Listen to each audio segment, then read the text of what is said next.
Every great business has its story, an origin built on dreams, grit, and perseverance.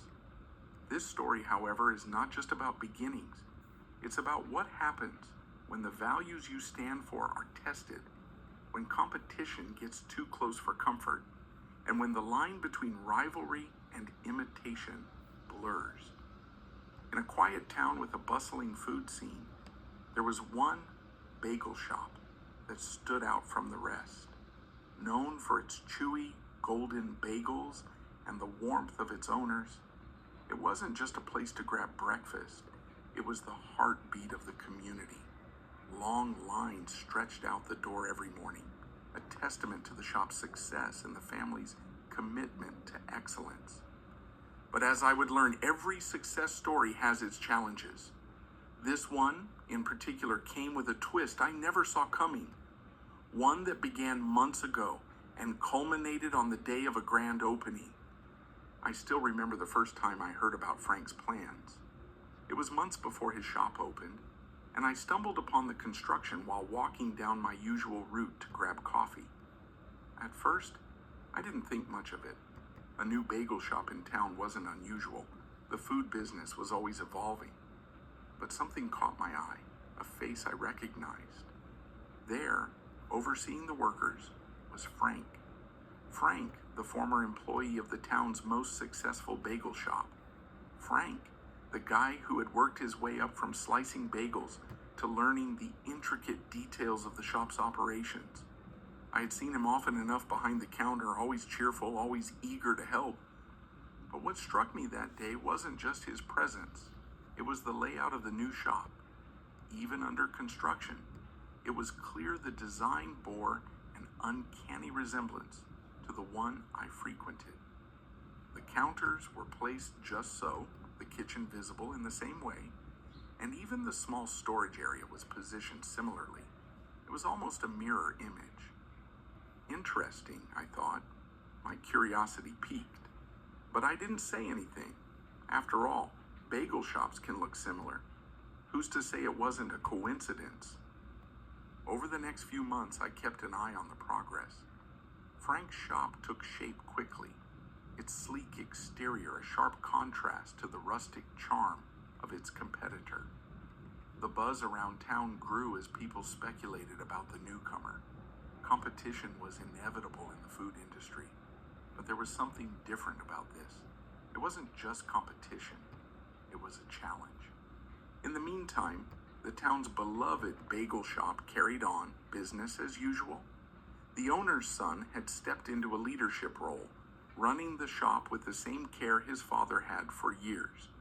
If he noticed anything unusual about the new shop's setup, he didn't say. If he was worried about the competition, he didn't show it.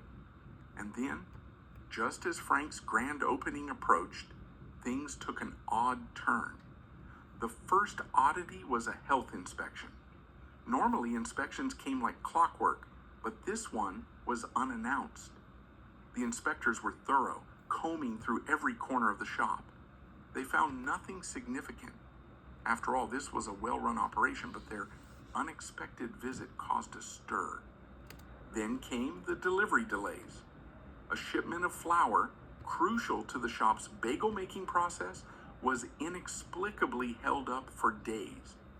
The distributor apologized, citing logistical issues.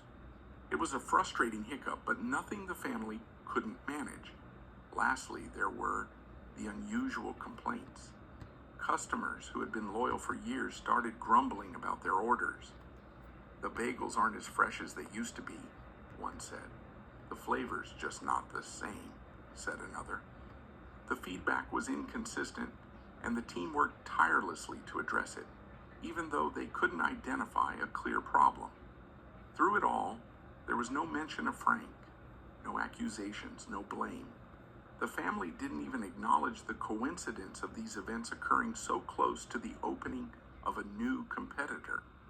They kept their heads down, focused on their work, and trusted that their reputation would speak for itself.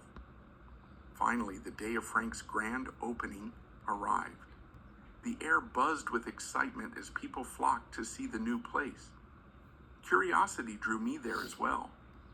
I had been following the story from the sidelines for months, and I needed to see how it would all unfold. As I approached the shop, I noticed how polished it looked. The glossy counters, the bright signage, the shiny new equipment. It was clear Frank had spared no expense. And yet, as I stepped inside, I couldn't shake the feeling that I'd seen it all before. The familiarity was striking, almost unsettling. Frank was there, greeting customers with the same enthusiasm he'd once shown behind the counter of his old workplace. His brother worked alongside him, a confident presence who seemed to handle the operational side of things. The line moved efficiently, the bagels looked fresh, and the crowd seemed pleased. But something about the scene felt hollow. Despite the buzz, there was a lack of the warmth and camaraderie that defined the original shop. It was polished, yes, but it felt transactional. As I watched Frank interact with his customers, I couldn't help but think back to the months leading up to this moment. I thought about the long-standing bagel shop, about the family who had taken Frank in and taught him everything he knew. I thought about the striking similarities between the two shops and the curious string of coincidences that had unfolded. It wasn't my place to judge Frank's decisions. In the food industry, competition is fierce, and everyone is looking for an edge. But I couldn't help wondering, what drives someone to mimic instead of innovate? To build something new, not by blazing a trail, but by walking in someone else's footsteps? The original shop's owners didn't voice these questions, at least not publicly. They remained quiet, dignified in their response. They didn't wish for Frank to fail. They didn't lash out or make accusations.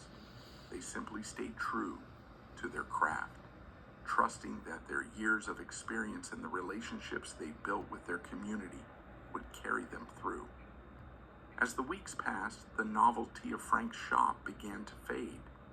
Customers who had initially been drawn to the shiny new competitor started returning to the old favorite. It's just not the same, they said. The bagels are good, but they don't have that something. That something was hard to define. It wasn't just the taste or the texture of the bagels. It was the heart behind them.